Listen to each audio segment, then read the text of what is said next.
Apa bedanya manusia yang the have dengan the rich? Kaum the have adalah kaum berpunya yang cara mendapatkan uangnya bukan dengan bekerja. Seperti anggota parlemen yang mendapatkan uang dari belahan anggaran. Pejabat yang korupsi nyuilin dana proyek. Anak orang kaya karena harta turunan. Intinya adalah harta yang diperoleh bukan karena jerih payah mendapatkannya sendiri. Mereka mendapatkan harta tersebut karena jabatan, karena harta keturunan dari orang tua atau dari kakek, memanfaatkan posisi parlemen atau injek kaki ala preman, atau memanfaatkan jabatan. Itu adalah kaum the have. Kaum the rich adalah mereka yang dengan keringat sendiri tanpa fasilitas, apalagi anggaran daerah, apalagi anggaran pemerintah, mereka dapat hasil usaha dari transaksi bisnis, dari komisi penjualan, dari berinvestasi di tanah, main properti, main saham, dengan modal dikumpulin pelan-pelan dari keringat sendiri ataupun usaha menghasilkan produk sesuatu,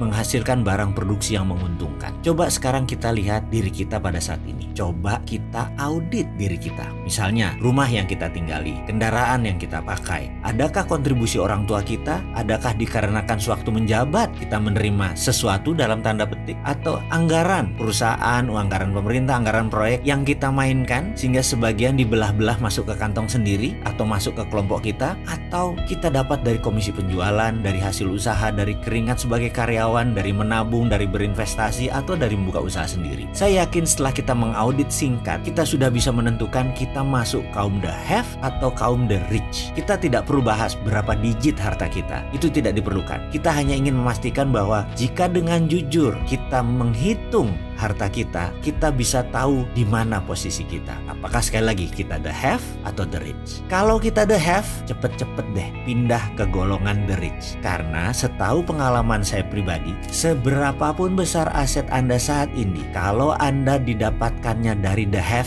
pasti tidak akan sustain, pasti tidak akan everlast, pasti tidak awet, bisa hilang. Yuk jadi kaum the rich yang beramal soleh, rendah hati, dan pembelajar.